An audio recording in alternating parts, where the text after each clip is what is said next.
waiting. Oh, let's see. Oh yeah, it's still trying. It's trying. All right, it should be up now. All right, I'm getting going. No hardware?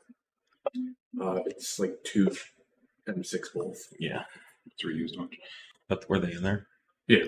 That's good. All right, I think we're good on everything. All right, welcome everybody. Welcome to the 034 Motorsport Weekly Live Chat. I'm Javad Shadzi, and this is Nate Stewart. We're here to answer all your questions about 034 Motorsport and anything else you'd like to ask about. We take a no BS approach to responding. We like to cut to the heart of the matter, and we're not afraid to be a little controversial if we need to be. What else? What else? You can enter your questions in wherever you're watching this, Oh, whether it's Instagram, Facebook, YouTube.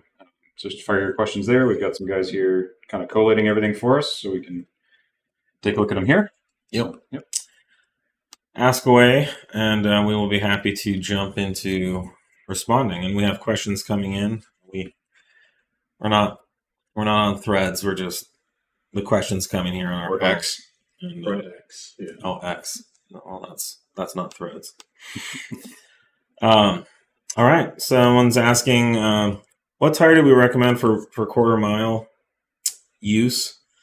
275 30/20 Pirelli P0 spins a lot on stage 3. Yeah, I mean you're kind of, if you're really trying to put down times, you're into a dedicated tire. So we run the DR2 drag radials. Other than that, yeah, I mean I don't know of a good street tire that's going to hook anywhere near what something like that is. Street tires will spin. The other problem is your tire size, which is a 30 series sidewall. Yes. The best way to get grip off the line is to have a really sticky compound and a tire with a sidewall that has some compliance, so that it can really grab the pavement and bite in. Trying to think of an analogy in the real world, but having kind of like that sidewall that can flex removes a lot of the shock load. So when you have a really short sidewall tire that's really stiff, the second the power hits that tire, all that power hits the tread. But if you go watch like Top Fuel dragsters, they run big bias ply tires, like they look like balloon, toy balloon tires. But you will actually see the rim spinning inside the tire while the tread is still gripping the pavement. The axle is actually spinning inside the tire and loading up. And then when the tire finally starts spinning, it's all twisted up and bound up around the rim. And so then as the Top Fuel dragster accelerates, that unwinds and further accelerates.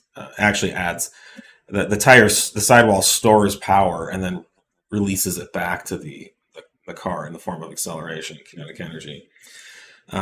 So all of us that go fast on track, we're down into like 18-inch wheels. A lot of guys are in 17s, and then there's even the really dedicated, like if all you care about, if you're building a drag car, you're going to be like on a 15-inch wheel. Yeah. So at that point, you need to downgrade your brakes and everything. Yeah.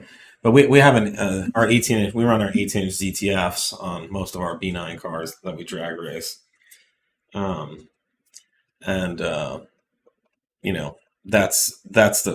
the way you can get some more sidewall and some more compliance. Yeah, we haven't gone out and built like a dedicated drag car by any means for any of this stuff. It's like wheels and tires that fit over the stock components and some weight reduction. That's generally where all of our times come from. So it's less than an hour of work basically to prep the car, from our road course setup or our street setup to the drag setup.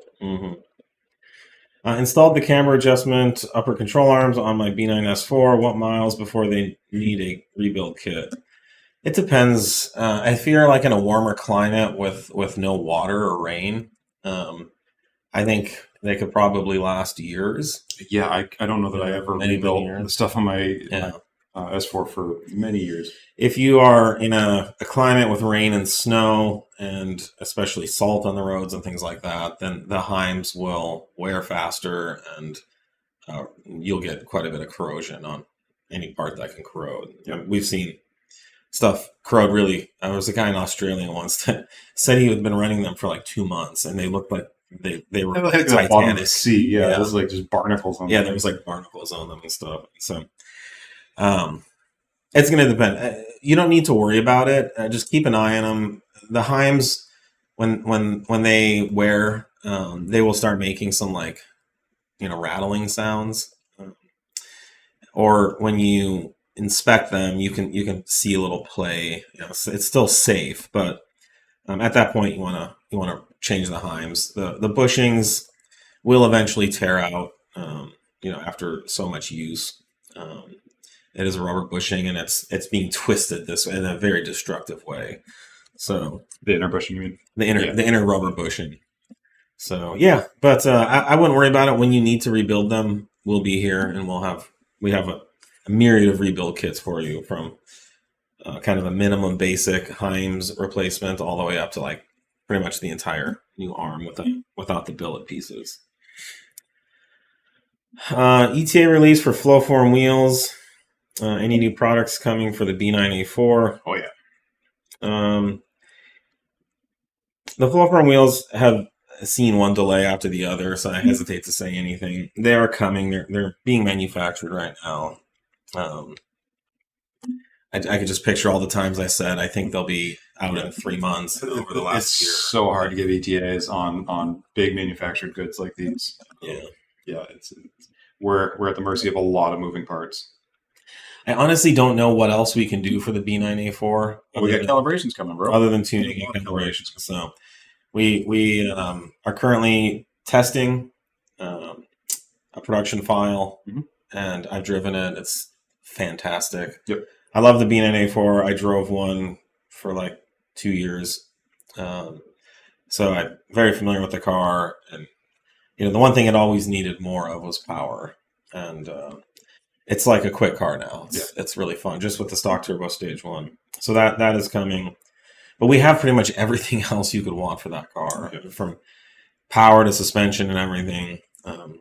We currently recommend the Wagner intercoolers, but we do have an intercooler coming for that eventually as well. So yeah, it's a great car, great value. If you want a fun, fast, great handling 4-door sedan, Well, then you can get a pretty well featured and optioned out. Like they have great features too. What you get these days. Stage 3 E6070 on B9.5 RS5 went under 40% in the fuel tank. I get misfires and cylinder shutdown when using launch control. Yeah. Any plan to update the fuel tank pickup? Yeah, we are working on something, but yeah, this is a problem with pretty much all Audis. Or any production cars at this kind of like acceleration rate. Volkswagens and Audis, and I'm sure it's for other cars too. I'm not as familiar with how Hemis and Chargers do. Sure. But pretty much every Volkswagen Audi, and the faster the car is, the more challenging it gets, because you think you have a fuel tank and you figure if you accelerate, the fuel goes like this. But I mean, when you're developing 1 G of accelerated force, the fuel in your tank is sitting at 45 degrees. Well, it'll settle there, but it's got to get there first, so it's going to slosh. And slosh it turns into a big momentum thing. Is there any power changes between S4 B9 Stage 3 A10 93 standard and high output files, or is it only different for E files? Yeah, it's the same. It's exactly the same for all of the pump fuel. So 91, 93, you're going to get the same power regardless of standard or high output. The only difference is just going to be where the fuel with the ethanol blends. So E60 or the full E85 files. Well, here's a spicy question. You guys originally denied Mario Molliere's claim that your Stage 3 tune was dangerously lean, and then a week later released a Stage 3 tune revision with no visible reason. What's going on? All right, so this I hope this question is well intentioned, and I hope you actually want the answer. Can you leave it up? Oh, yeah. Just so I can reference it. But your question is filled with a lot of foregone conclusions, which are and I would also say some straw man fallacies. You're making some statements that just aren't true, but sound really salacious, the way they're stated. We denied Mario Molliere's claim that our tunes are dangerously lean. They aren't, and they never have been. We denied his claim that our tunes target a 1.0 lambda under wide open throttle. That wasn't true. It still isn't. I believe the skerfuffle with Mario was probably a month or two ago. It was not a week ago. Yeah, no, it was. We actually released these a week ago. So again, I'm just saying. I hope your question's well intentioned, but it's also there's a lot of incorrect statements in this question. You also say that we released a stage 2 revision for no visible reason. Well, we had a huge bulleted list of reasons. We literally wrote a white paper explaining all the reasons that we made this revision. If you'd like, you can read it. All are very detailed reasons and criteria, and what we changed is all in there. Okay. So the problem, and this is what I said before, with people like Mario, there's a little bit of truth to the things they say, but they take that little bit of truth and then they build a bunch of lies on top of it. And when you challenge the lie, they point back to the truth. None of what we did had anything to do with Mario Molliere or anything that he said. I've been hearing shit that Mario Molliere says for a couple years now, and there's not one thing that he said that's of value to you or me or anyone else. From what I understand, the guy builds some cool big turbo full frame stuff. I think that's great that he does that, and he should keep doing that in his own little world, but he attacks us to gain himself credibility, and that I don't like that, and of course I disagree with that. What we did do is we still have our original stage 3 high output files. So Mario claimed that we shouldn't be running those tunes or files because they were too lean. We still have those files. Okay, so we didn't listen to Mario. What we did is we describe in the white paper, if you want to go read it, all the things that we changed about that file to add a little bit more safety and headroom. We are also adding some additional criticality of support that if you want to run the high output files, which are our original stage 3 files that run full power, that you need to log and verify that your system is running safely, that your fuel injectors are operating within specification. Because that file doesn't leave a lot of extra headroom. It doesn't leave as much room for safety if one of your injectors is clogged, for example. So if that file, and anyone else who's running a file like this, is running the fuel system at almost 100%. So if one of your injectors gets a little bit of debris in it and it's down 10%, the ECU can't richen up that cylinder to make up for that. So there's just no additional safety. So you have to make sure your injectors are all flowing 100% the factory specifications. I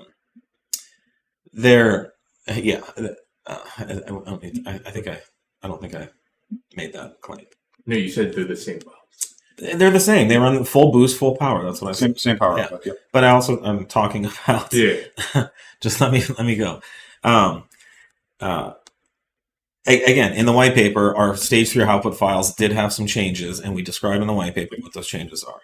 What we did do is we came out with a standard output file, which brings the overall power output down about 80 horsepower at the wheels, and it gives the fuel system headroom back to the ECU, so that if you do have kind of a more standard, normal, like fuel injector compromise or something like that, then the ECU has the ability to richen it back up because you have that extra capacity built in. It's a file for people who don't want to run as close to the edge. Both files are safe. Standard output and high output are both safe files. But if you can live without that extra 80 horsepower, which honestly is easy to do, these standard output really files are still really, really fast.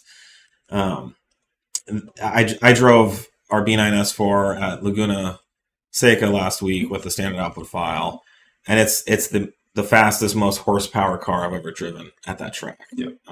It's not the fastest lapping car, but I've never been on that track with as much acceleration power, and I've driven 800 horsepower Audi 80s there and stuff like that. So the car is still very, very fast, but it builds that headroom back in for anyone who doesn't want to run that close to the edge. None of what I'm saying, none of what we've done has anything to do with Mario Molliere. So what Mario Molliere did is took a screenshot of a really isolated operating condition in our tune and misconstrued it. So that's what Mario has to offer. So as far as we know, it was our we don't even know what a screenshot. It's a screenshot of a log, and supposedly it's on our tune. I mean, the guy's lied. He's posted fake draggies. I mean, the guy has no credibility. So somebody's asking too, just as a follow up. With the same hardware, how is he claiming his tune is safer and his file is more powerful? So again, this is just based on a comment, but anybody that is making that level of power, there's no magic wand where they can dial up more fuel. No. So they're the same limits, the same constraints, the same operating conditions are going to apply to anybody on those files. So that's just there's mechanical limitations that we're all threading that line on. Yeah. So anyone who wants. Initially, when these Stage 3 files are released, everybody wanted the most power. There's a horsepower war. We released R2, and then IE released one, and everyone was like... Then the A10 came along, because this is all previously the 710 work. And IE claimed that they were making 10 more horsepower than us, and people were like talking about switching, you know? And it's like, okay, now that I feel like we're all past the horsepower wars part, and everyone's sobered up, if you want to make that much power, there's only so much injector. Well, and so many people have been making that power without issue. That's the other thing. Is like it's a very small, isolated group of problems, but we obviously are striving for a 0% or giving every option we can for a 0% fail on anything we do. So this just gives everybody that potential to have all the headroom they could use. If we had discontinued our high output file, maybe Mario would have some shred of credibility, but we didn't. And I don't know. I don't think Mario has suggested lowering your horsepower either. I mean, he's talking about making the most power too. So I'm not sure. I don't know where. I don't listen to most of that. So anyways, if you have any follow-ups to that, feel free. Hopefully you feel like that was a reasonable response, but that's where we're coming from. Continuing last topic regarding fuel system, making a second row of injectors tuned by stock ECU seems the best solution for this platform. Do you agree? I'm assuming this is B9 talk. We do agree on the theory there. Yeah, it's worked great for Daza, and it's not as easy for B9 because those injectors it has to all be added. Daza got lucky because they're right there. There's a fuel rail from the factory. Well, a fuel rail, all the programming's there. It's like, hey, how much of this do I want to use from the You just have to put bigger injectors in, and you can make 1,200 horsepower. Yep. So things will get there. It's just developing the hardware and developing the tuning. Because the glue-on systems where that don't interact properly with the ECU, you'd never get a proper driving experience across the entire. You mean the add-on, like supplementary? Just you have an ECU tune doing its thing, and then you get this other thing over here doing. Because isn't there like that software company called Glue-On? Yes, that's what I thought. I was like, wait, are they back into it? No. Just literally like glue. Sticking on just an additional supplemental fueling system that doesn't have a closed loop system back to the ECU. There's no fault control. There's no very limited closed loop abilities. You're pushing the ECU's closed loop controls all over the place. So there's better ways to go about it. Any cool file updates for the 710? And if so, what can we expect? Our goal was to get this out for the A10 initially. We will announce more about 710 and if there's any changes for the 710. The 710 is a less stressed file. Yeah. Overall, it makes less power. It's more within the field. Like we've even been able to do a safe tune with stock injectors on the 710. The A10 makes quite a bit more power and torque everywhere. So it just was more of an opportunity to give more peace of mind. Yeah, and I think there's no real forward momentum on the 710 because that turbo was basically just replaced by the A10. There's no real downside. Yeah, but we still sell them. Yeah, there's still people running them, and I think there is a group of people out there who are like, well, I've seen stuff with the A10. Oh, that's fair. 710 is a safer, more known option. So, anyways, it's something we'll announce more when we know or when we have it. But if just to be clear, if there's any opportunity to do what we did for the A10 for the 7th, we will do it. But for the time being, there's no concern for anything.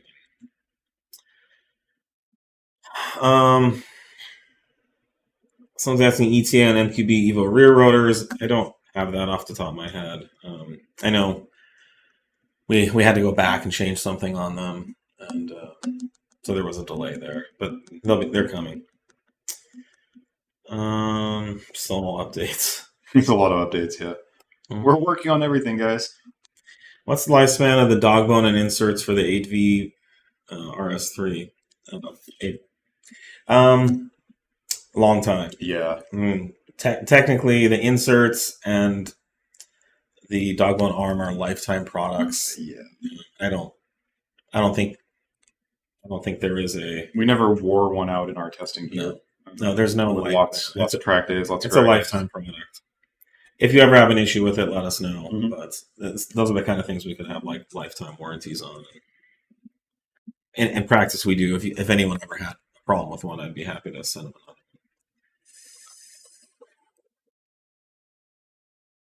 All kinds of ETA questions. What other parts are you making for the B9 RS5? We are working on a super duper intake system, which is an S34 style intake, so an open shield with a huge filter, and that will go into a silicone hose that goes to the turbo inlets. That would accommodate like 720 size inlets. This would be a really, really high flowing kit, well over 1,000 horsepower capability. And because it's the S34 format, it'll be quite affordable while being very, very high quality. But some of the RS5 intake stuff out there I've seen is really overpriced. It's like all carbon fiber, and it doesn't need to be. So if you're in the market for a high value, very good performing, really nice intake system for the RS5, that is on the way. We have a big brake kit coming that will fit that car. Anything else? I mean, all the software stuff we're working on for it. That's always coming up. We might. I don't know. Yeah. I mean, it's not a high priority. Something about a class action lawsuit on the 3.0 motor. I haven't heard about the exact coverage on that. I was actually just trying to see if I could get a better handle on that one. Yeah, I can. I'll tell you, I haven't seen a lot of people waiting to tune that motor. It's the hottest tuning platform right now. Yeah, the ones I'm finding right now are water pump related. Yeah, all the water pump, maybe it was the PCV one too, but yeah, water pump. Yeah. Who knows? They're still going to have to replace. Yeah, these things come up on like every platform. There's something that gets replaced. The B8's had it. The GTI's missed. So the second thing for the B9 is that once the water pump fills, commonly the water travels into the it ingresses into all the cruise control element. Yeah. Okay. But I don't know. I mean, no, I wouldn't put much weight in that for waiting to tune a car. Is the B9 SQ5 intake still on track to release in the next few weeks? I'm not sure what exactly the latest is on that. I know it's in manufacturing. So, what happened to the downpipe offerings for your B9 SQ5 on your webpage? Is that downpipe DP? Yes, we've never had one. Yeah. We do not have it. Yeah, we do not have a high flow cap for the SQ5. I don't think we'll do one. Wagner has a nice one. I'll just recommend getting that. We should have it on our site. Okay. Oh yeah. Just to get that. I think we were emailing Mark about that too. We've been talking about that for months. Yeah.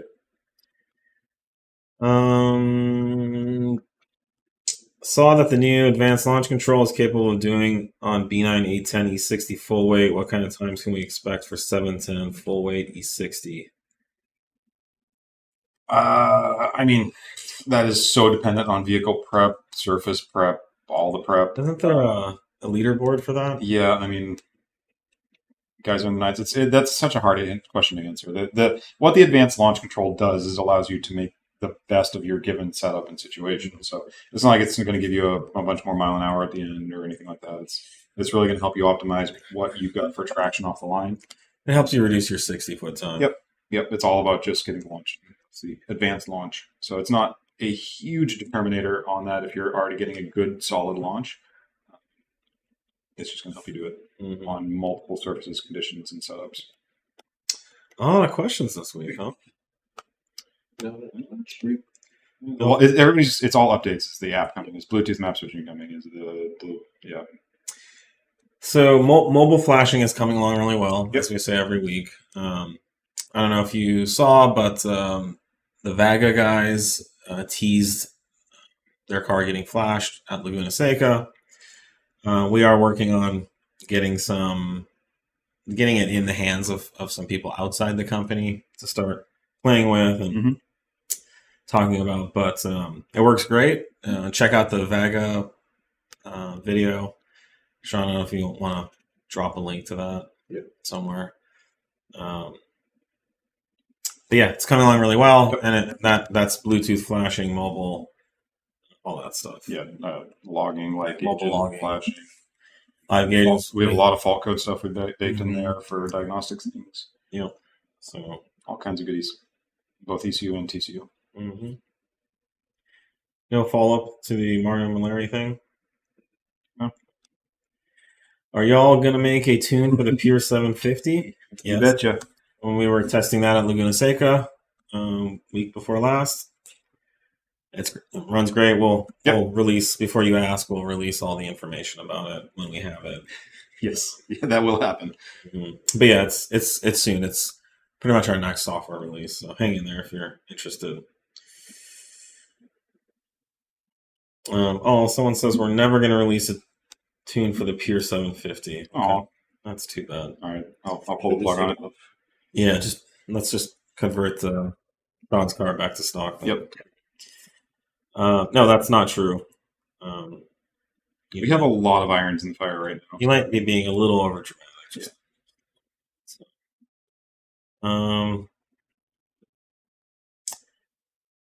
In progress on getting the 23 RS5s unlocked. We're working on all that stuff. There's a bunch of TCUs we are currently working on across both Volkswagen and Audi. We want those unlocked more than you do. So trust us. It's a high priority thing for us. B9.5 S5 stock tune. Sometimes the car shuts off, burbles and pops in dynamic with S transmission, especially after revving hard. I've asked dealer, no one can answer. Do you have any ideas? That is perfectly normal behavior. Yes. The crackle overrun is a very low priority thing in the whole chain of how the engine's working and what it's doing. So as EGTs will climb, like after a bunch of high load pulls, typically the overrun stuff will turn off because all it is doing is putting more heat into the system. They're cosmetic, purely cosmetic, and they're the first thing to go if you want to try and regulate something. So yeah, that's completely normal. Yeah. Yeah, no, it's like Nate said, it's very low priority especially from a factory tuning standpoint. When will we see 810 stock injector files? And those are also being worked on soon. We don't have a release date. I mean, this stuff we target dates to finish it, but how long it actually takes to finish is not up to what anyone wants. It's up to is the tune technically sufficient and finished? Is it releasable?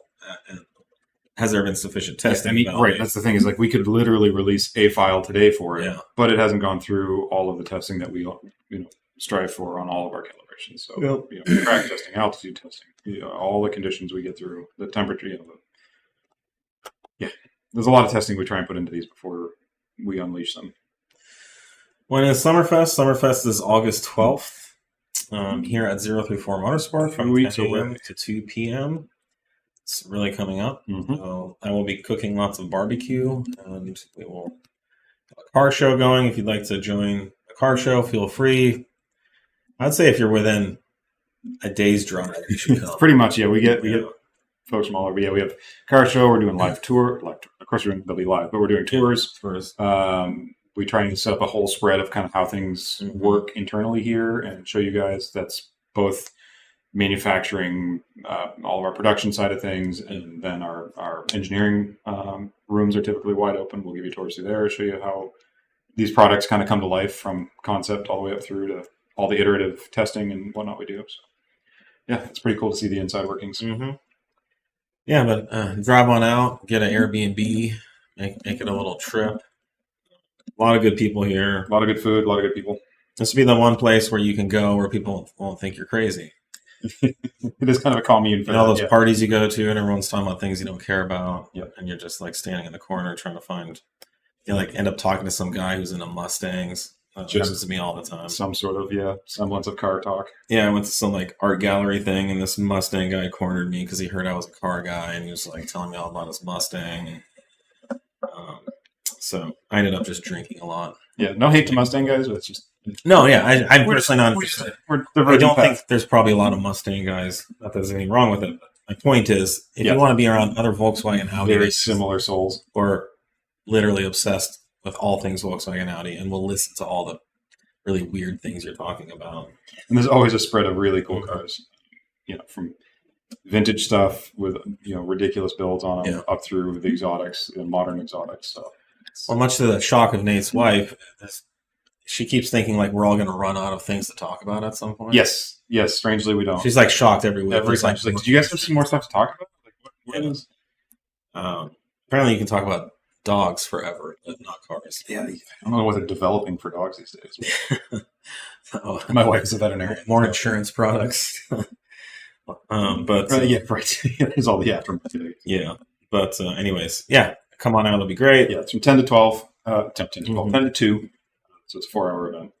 We'll have a Summerfest sale starting. I'll never say when, but you can guess. If you're interested in getting a deal, you can wait till then. TCU unlock. Yeah, someone's asking about Golf R TCU unlock. We are working on it. Did we get to that question last week that said what's the benefit of flashing my ECU on a non-TCU? I feel like we did. But I mean, the ECU file, the ECU file in and of itself, without if your TCU is still locked, is still a huge benefit. Performance and I think we did too good of a job selling the benefits of the TCU tune. Well, yeah, so that now tune's good too. Everyone's convinced you have to have it. Yeah, the TCU tune is a benefit. It's nice to have, but the biggest benefit comes from the ECU tune initially, and then there's further benefits and optimizations once you do TCU. The Mustang guy hit any art. Oh no. No, but he did crash into some pedestrians in the parking lot. He just like tumbled down the stairs and all that. It's really unfortunate. Do rear subframe mounts help a lot, and what do they do for the RS3 8Y? I wouldn't say it's a big bang for the buck, like blows your mind modification. In general, if you're looking for that last amount of reduction in slop in your drivetrain, the subframe bushings are a good place to look for that. I will say the trailing arm links are the biggest. The trailing arms on that big. Platform. Those are very dramatic and will affect how the car feels, especially like just the tram lining you get going down the highway with uneven lane situations. It helps out a ton. Yeah, so like I was saying, and Nate's right. If you want the bigger bang for the buck, strut mounts in the front, like camber caster mounts, the rear trailing arm bushings, the dog bone insert and dog bone arm, things like that.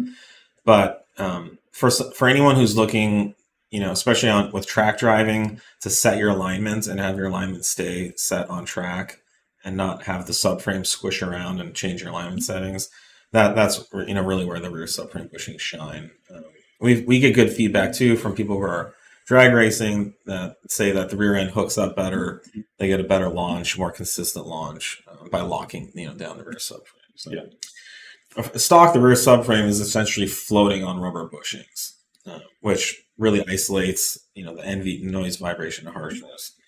So by doing the inserts of the bushings, you essentially lock the subframe in place, and you don't let it move. When the subframe moves, it also changes your alignment settings as well. Mercracing supercharger updates. Nothing to Yeah. report. We gotta get the car in the dyno and stuff. Yep. What's your favorite car if you didn't have a budget to mod the vehicle? We get this one from time to time. Yeah. Didn't have a budget. I still go back to the weird, like just probably a McLaren because it's gonna break and it's gonna be stuff to fix. McLaren what? Honestly, any of the mid 2000s and up. Tone F1. Sure, yeah, That'd be a good car. that'd be a good part of mod. No, probably the more recent than that. Like a 750. Yeah, or something. the 720s. 720. Yeah. Yeah, those are cool. Those are really cool. I mean, I don't know if money, no object would make a difference for me. Problem is, money no object makes you get into these cars that are already so dialed. Well, yeah, like You know, like you're gonna get a GT3 RS, RS or some like exotic. Bugatti Veyron or something. I think there's a lot more fun in the budget vehicles.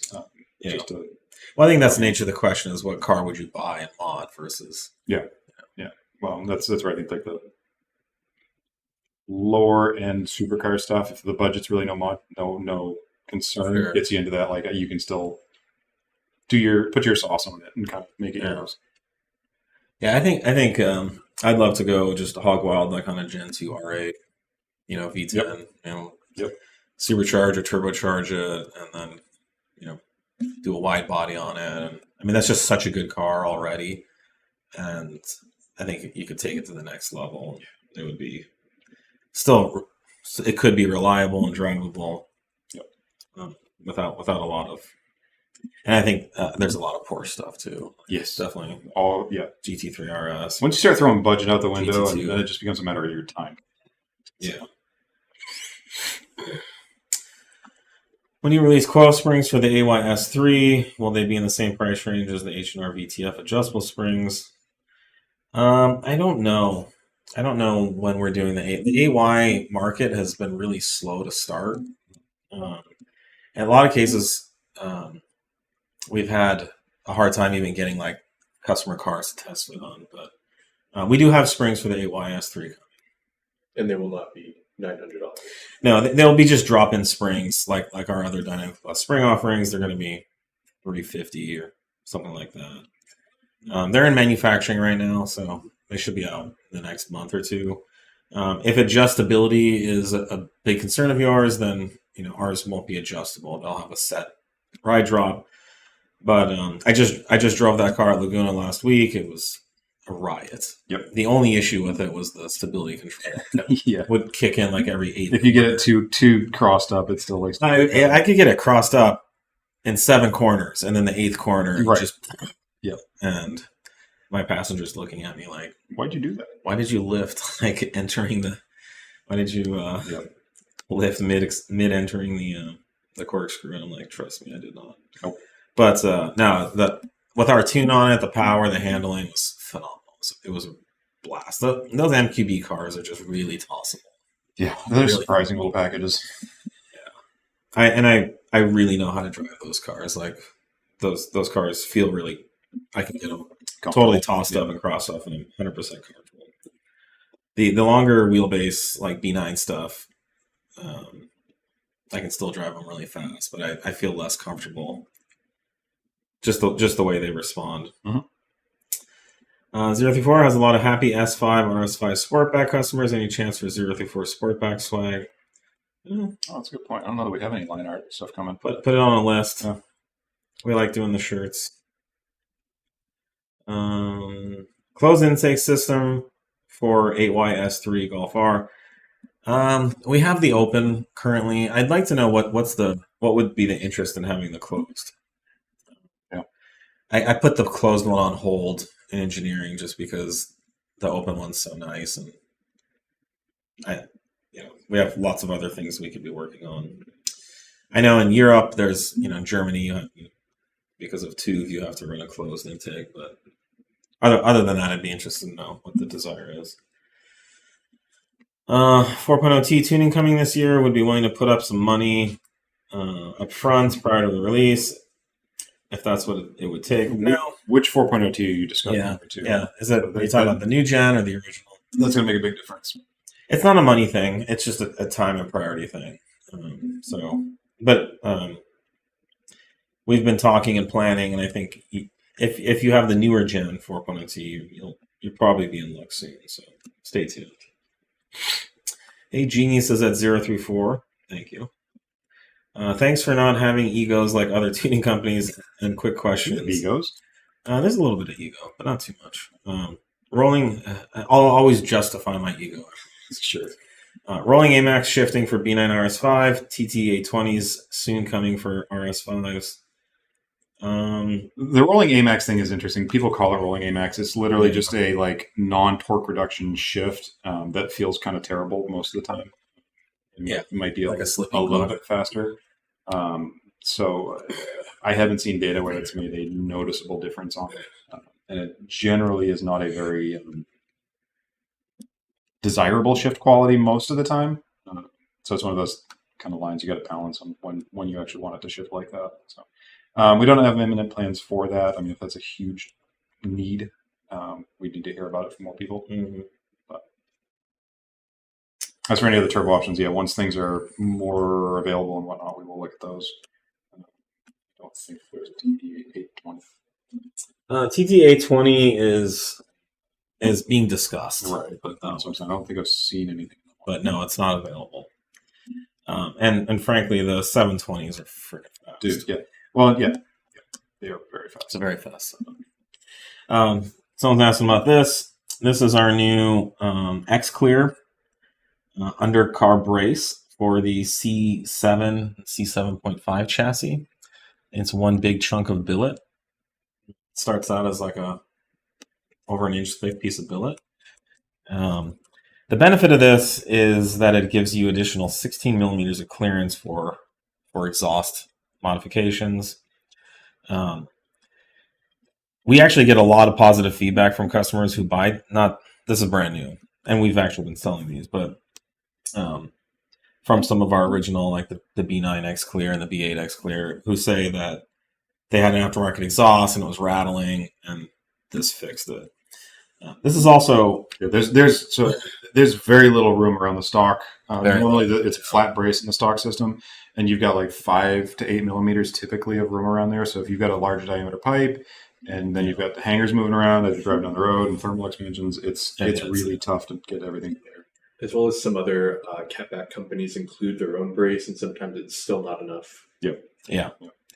So this is also more structural than the factory piece. And these actually have sizable M10 fasteners in them, so I think it's likely that it does quite a bit of stiffening in the rear of the car, so you are getting a little more stiffness in your rear as well, which some people really need. Yeah. So anyways, these are available in stock, $175. And you have a C7.5. You have a fun project one day after work or on a weekend. Get into the car, be a mechanic for a few hours. Feelings on the GTI possibly going full electric in 2026. Well, then we will possibly tune it when it goes full electric in 2026. Yeah. I mean, electrification is inevitable, it seems. It's interesting because I think, and I've been thinking this, but it's interesting. I've been predicting this, and it's interesting to see it start happening, where you have a lot of the big auto manufacturers come out saying we're going to be fully electric by this date, and then a year later they're like, well, maybe not quite. Just one more model line with this powertrain. So I think there's a good chance the next GTI will still be internal combustion. And I actually was out one night at SEMA and ran into some VW people. And we were out at a bar drinking, and we chatted really openly about electrification. And my sense is internally at Volkswagen, they're still not there. And that at Volkswagen, they really think about the GTI as an internal combustion car. So I think the chance of them doing an electric performance car and not calling it GTI is pretty high, but we'll see. I mean, that's still years But from what I've heard internally, and not too far in the past, is that they're way behind on actually doing it.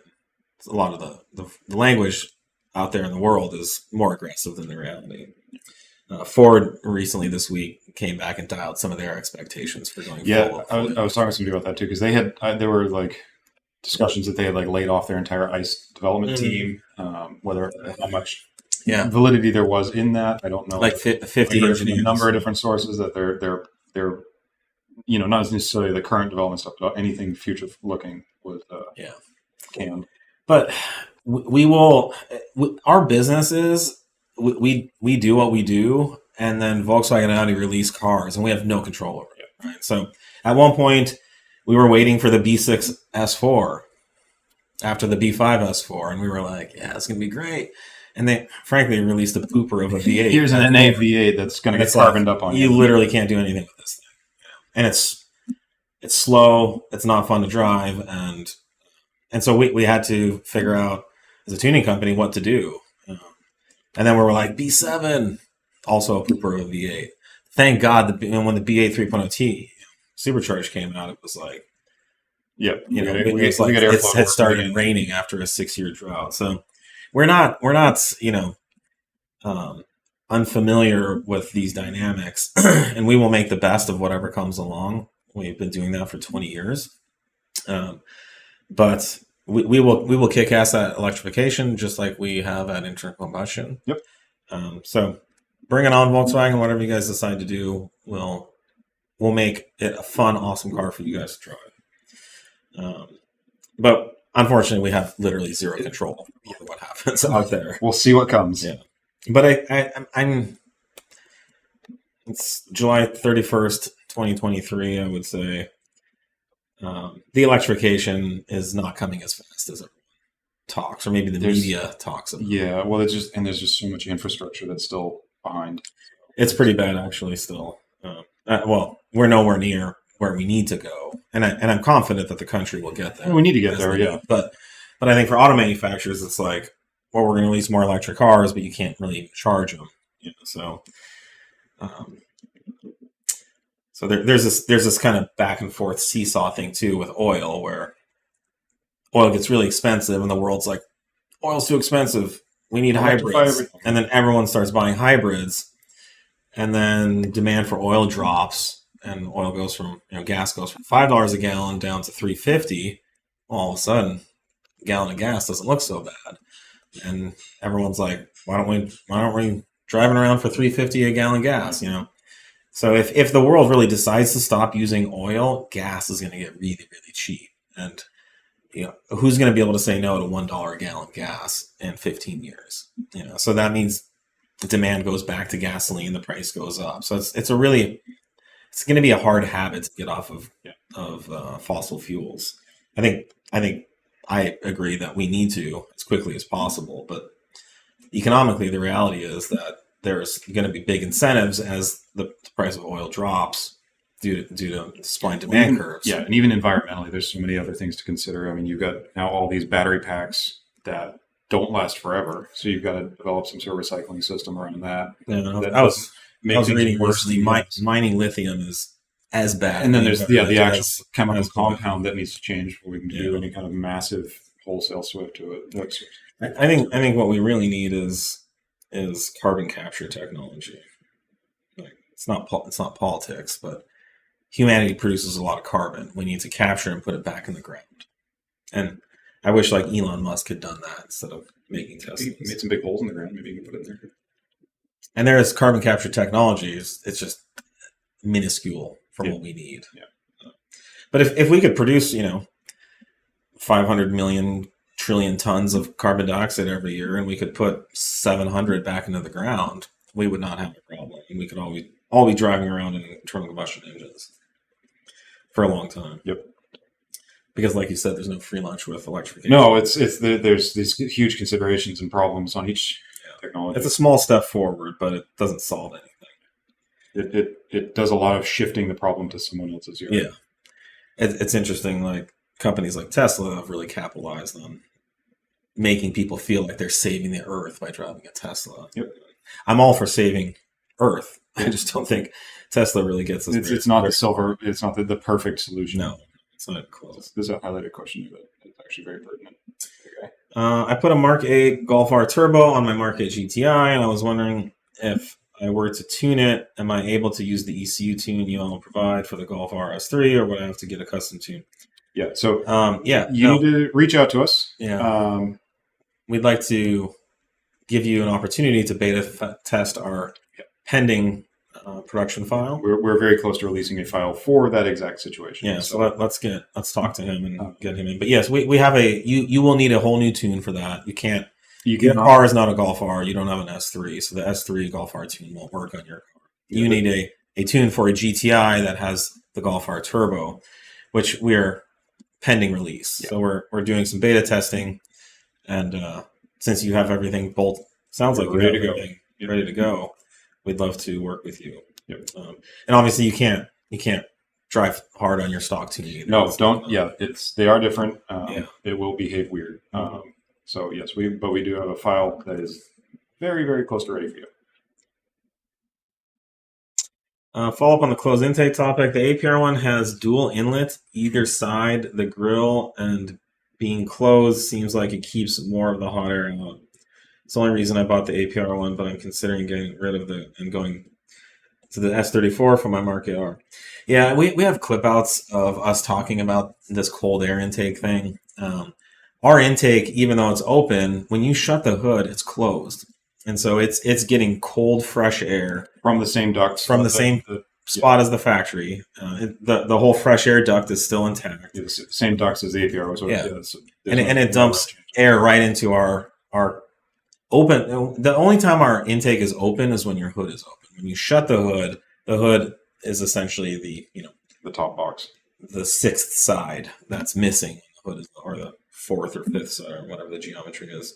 The real issue is a lot of the closed intakes don't flow very well because they are closed and they shroud the air filter.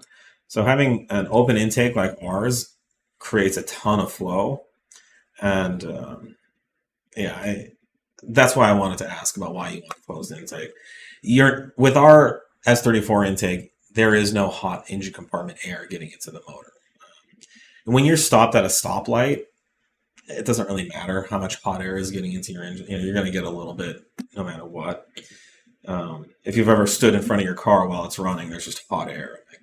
And it's the same. It's the same for any closed system because you got your radiator vent or your radiator. Basically just warming up the air in front of the car as well. If you if you stand in front of the car, it's warm. That's what it's breathing. What you care about is as soon as the car starts moving, and it stands to reason there could be an intake that pulls hot air from inside the engine compartment, whether it's closed or open. But once the car is moving, there's so much cold, fresh air. The whole engine compartment is designed to evacuate heat and move cool air through the engine compartment out underneath the car. The whole cold air intake thing is greatly overblown. You really don't need to worry about it that much. What you want to worry about is how much your intake flows, and that's where the opportunity is. How do I check if there's a new version of a tune other than looking at my email? You can just log into your tuning account and check. You can also email tuning@034motorsport.com if you ever need help with anything. Would love the option for high idle on startup over the RS style for B9 SQ5.